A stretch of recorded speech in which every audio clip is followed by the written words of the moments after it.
나를 위하여 이룰 것이라, 나를 위하여 이룰 것이라 라는 제목으로 말씀 전하겠습니다. 우리는 하나님의 무조건적인 은혜로 구원을 받았습니다. 그를 통해서 하나님의 자녀라는 그런 지위를 얻게 되었습니다. 우리가 아무런 이 값도 치르지 않고 구원을 받은 이유가 무엇이겠습니까? 그것은 이 값사기 때문이 아니라는 것입니다. 오히려 세상 그 누구도 그 대가를 치를 수 없는 오직 하나님의 아들이신 예수 그리스도만이 그 대가를 치를 수밖에 없을 정도로 값비싼 것이다 라고 할 수가 있습니다. 그런데도 불구하고 가끔 우리는 마치 아무 대가 없이 받은 것처럼 생각할 때가 많다는 것입니다. 그래서인지 어리석게도 이 놀라운 구원의 은혜를 하찮게 여기고 하나님의 자녀로서 살아가기를 게을리하는 그러한 경우가 종종 있습니다.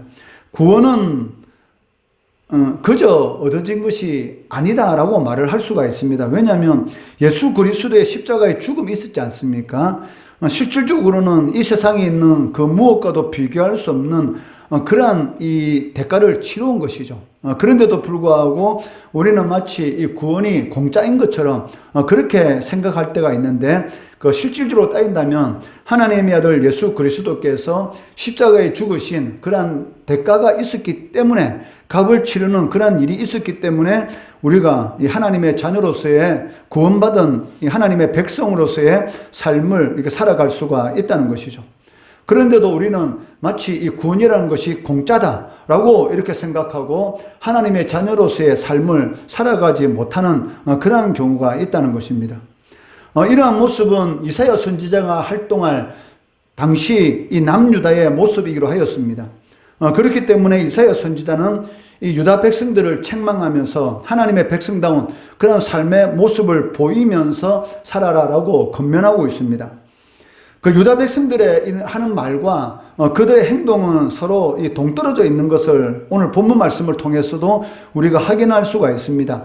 그 자신들을 무엇이라고 말합니까? 우리는 이스라엘 백성이다. 그리고 유다의 자손이다. 만군의 여호와 이스라엘 하나님을 섬기는 그러한 거룩한 예루살렘 출신이다라고 스스로 자부하고 자랑하고 있습니다. 그 1절, 2절 이 말씀해 보시면 야곱의 집이여 이를 들을지어다. 너희는 이스라엘의 이름으로 일컬음을 받으며 유다의 허리에서 나왔으며 여호와의 이름으로 맹세하며 이스라엘 하나님을 기념하면서도 진실이 없고 공의가 없도다.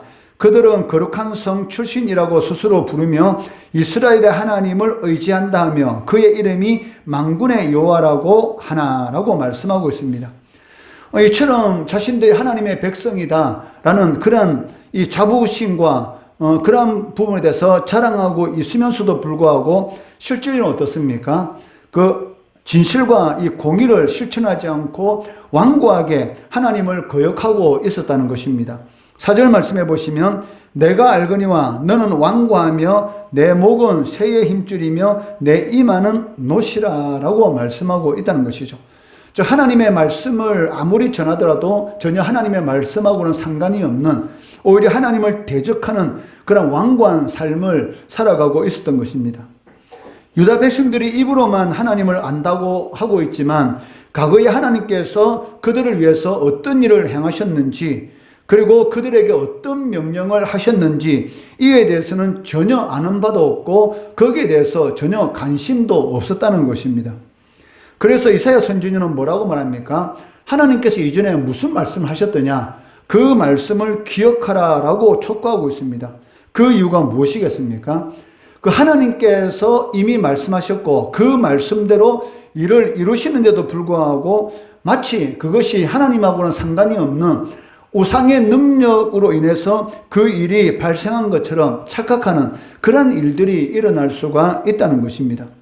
그렇기 때문에 하나님께서는 이스라엘 백성들 행하신 그 은혜를 잊지 말라라고 지속적으로 말씀하는 것을 볼 수가 있습니다.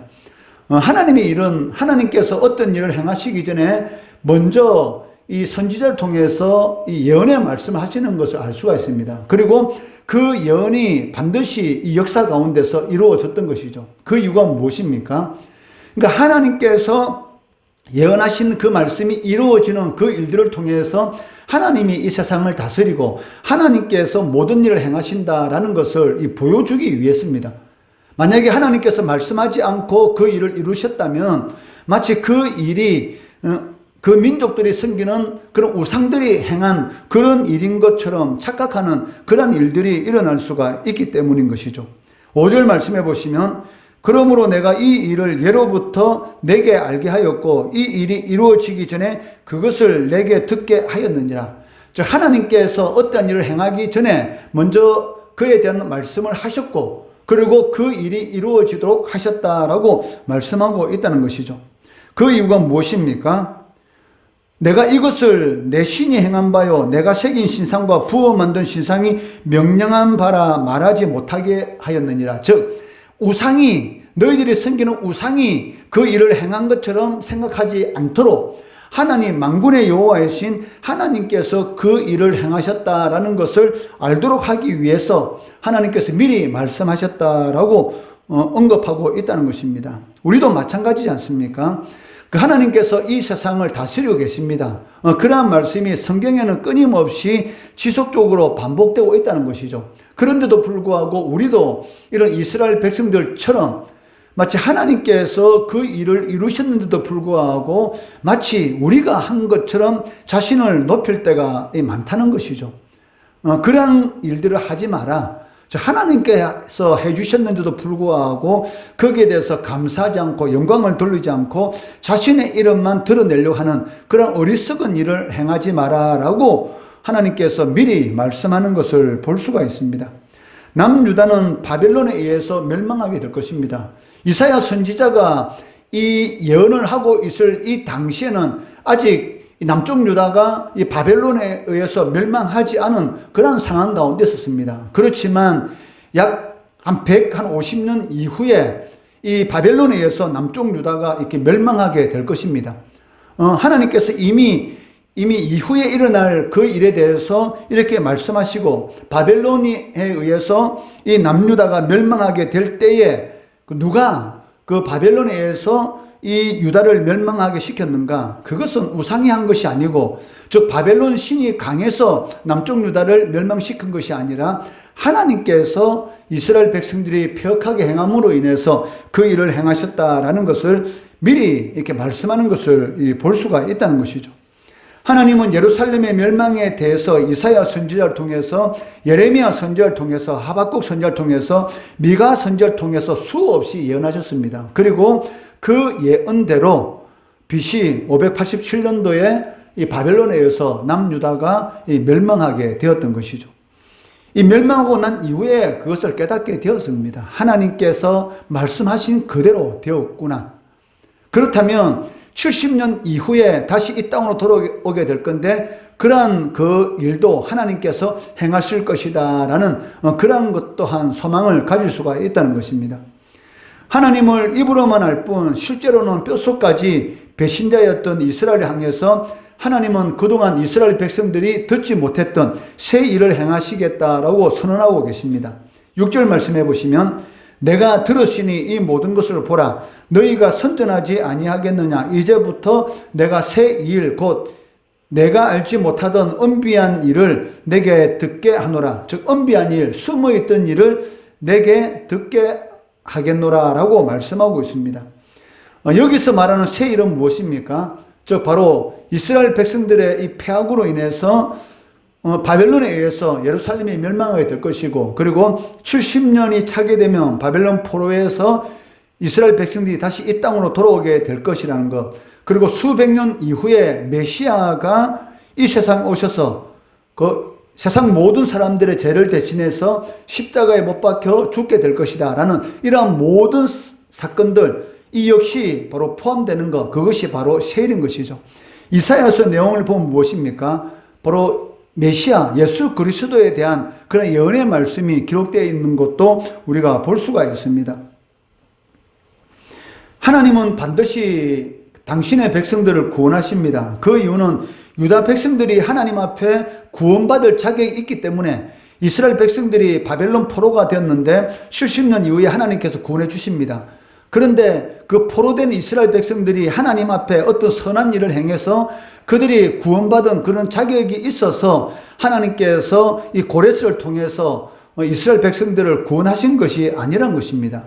왜 하나님께서 이스라엘 백성들을 이 바벨론으로부터 구원해 주셨을까요? 왜 하나님께서 우리를 예수 그리스도의 이 보혈의 은혜를 통해서 우리를 구원해 주셨습니까? 우리가 하나님이 보시기에 구원받을 그러한 어떤 면이 있어서 그렇습니까? 그것이 아니란 것입니다. 누구를 위해서? 하나님의 이름을 위해서 구원해 주셨다. 저 이스라엘 백성들을 구원해 주셨고 또한 우리들도 구원해 주셨다라고 말씀하고 있습니다. 이것을 강조하기 위해서 11절 말씀해 보시면 나를 위하여라는 이 말이 두 번이나 반복되고 있습니다. 11절에 나는 나를 위하며 나를 위하여 이를 이룰 것이라. 어찌 내 이름을 욕되게 하리요 내 영광을 다른 자에게 주지 아니하리라. 즉 하나님의 영광을 다른 자에게 주지 않기 위해서 이스라엘 백성들을 구원하지 않으면 하나님의 능력이 없어서 이스라엘 백성들을 이 바벨론으로부터 구원하지 못했다. 즉 바벨론 신이 여호와 하나님보다 더 강하다라는 그러한 이 영광을 우상에게 돌리지 않도록 하기 위해서 하나님께서 나를 위해서 너희를 구원하여 할 것이다 라고 말씀하고 계시다는 것입니다. 이스라엘은 하나님의 이름을 세상 가운데 드러내기 위해서 부름받았습니다. 그런데 오히려 하나님의 이름을 더럽힘으로 인해서 징계를 받게 되었다는 것입니다. 그러나 하나님은 이스라엘 백성들에게 이 고난을 주시기도 하시지만 마치 오늘 풀무불 가운데 불순물이 전혀 없을 정도의 그러한 끝없는 그런 고통을 주는 것이 아니라 고난의 풀무불에서 건져주시겠다. 잠시 이 고난을 당하게 되겠지만 그 고난 가운데서 반드시 하나님께서 하나님의 백성들을 구원해 주실 것이다 라고 말씀하고 계십니다. 그 10절 말씀해 보시면 보라 내가 너를 연단하였으나 은처럼 하지 아니하고 즉 은에서 불순물을 제거하기 위해서는 얼마나 오랫동안 이 은을 풀무불 가운데에서 이렇게 태웁니까? 그러한 이런 엄청난 그런 고통을 하나님께서 허락해 주시는 것이 아니라 잠시 심한 고난을 당하게 하시겠지만 때가 되면 하나님께서 그 고난의 풀무불 가운데서 반드시 건져 주실 것이다 라고 말씀하고 있습니다. 바울도 이러한 말을 기록하는 것을 보게 됩니다. 고린도전서 10장 13절 말씀해 보시면 사람이 감당할 시험 밖에는 너희가 당한 것이 없나니 하나님께서 하나님의 자녀들에게 이 테스트, 이 어려운 일을 허락하시지만 감당할 수 없는 그런 일은 절대로 하나님께서 허락하지 않는다는 것입니다. 오직 하나님은 미쁘사 너희가 감당하지 못할 시험 당함을 허락하지 아니하시고 시험 당할 즈음에 또한 피할 길을 내사 너희로 능히 감당하게 하시느니라. 즉 하나님께서는 감당하지 못할 시험을 허락하지 않기 때문에 우리의 삶 가운데 어떤 고난과 어려움이 있다 할지라도 낙심할 필요가 없다는 것이죠. 왜? 반드시 이 고난을 피할 길을 주신다라는 그런 소망을 가지고 인내하면 반드시 하나님께서 그 고난 가운데서 승리하도록 감당할 수 있도록 은혜를 베풀어 주신다라고 말씀하고 있습니다. 이름뿐인 이스라엘 백성들, 이름뿐인 남쪽 유다 백성들이었지만 그래도 그 백성이 멸망하면 어떻게 됩니까? 하나님의 영광이 가려지지 않습니까? 왜? 하나님께서 택한 백성인데 그렇기 때문에 하나님께서는 반드시 그들을 구원하시겠다라고 말씀하고 계십니다. 이러한 사실은 모세가 하나님께 간절히 구한 그러한 이 내용을 보더라도 알 수가 있습니다. 모세가 시내산에 있을 때에 시내 광야에 있는 이스라엘 백성들이 이 금송아지 우상을 만들어서 바로 이것이 자신들을 애굽에서 구원해낸 신이다. 즉 이것이 바로 여호와다. 이 금송아지가 여호와다라고 말하면서 우상을 만들었습니다. 그때 하나님께서 뭐라고 말씀하십니까? 이스라엘 백성들, 이 애굽에서 나온 이스라엘 백성들 다 죽이고 모세 너를 통해서 내가 새로운 나라를 세우겠다라고 말을 할 때에 모세가 뭐라고 말합니까? 출애굽기 32장 이 12절 말씀해 보시면 어찌하여 애굽 사람들이 이르기를 여호와가 자기의 백성을 산에서 죽이고 지면에서 진멸하려는 악한 의도로 인도해 내었다고 말하게 하시려 하나이까 주의 맹렬한 노를 거치시고 뜻을 돌이키사 주의 백성에게 이 화를 내리지 마옵소서. 이 말이 무슨 말입니까? 하나님께서는 죽이신 하나님이 아니고 살리신 하나님이시지 않습니까?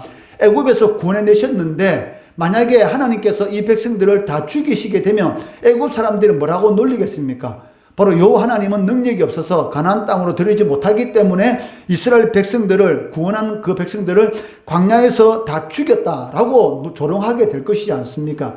그렇기 때문에 하나님 이름을 위해서 이스라엘 백성들을 용서해 달라고 이렇게 기도하는 것을 보게 되는 것이죠.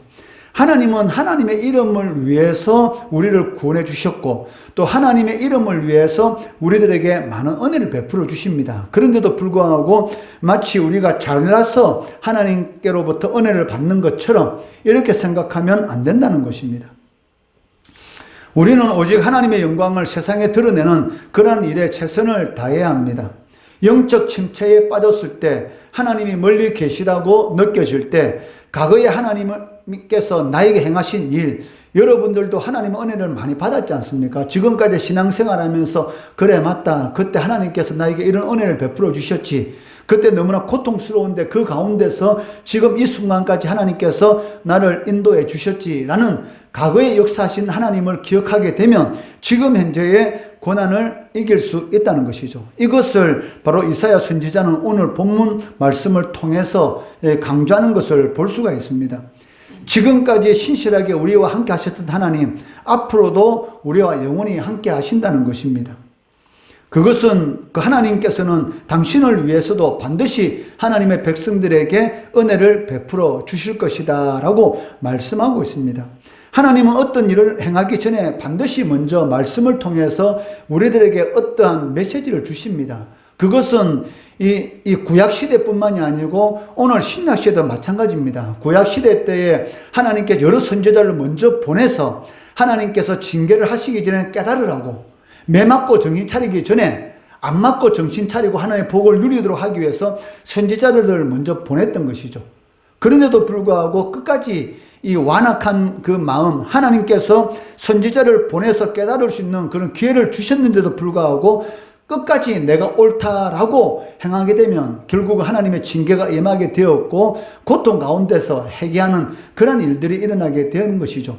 지혜로운 자녀는 어떤 자녀입니까? 맞기 전에 정신 차리는 것입니다. 마찬가지입니다.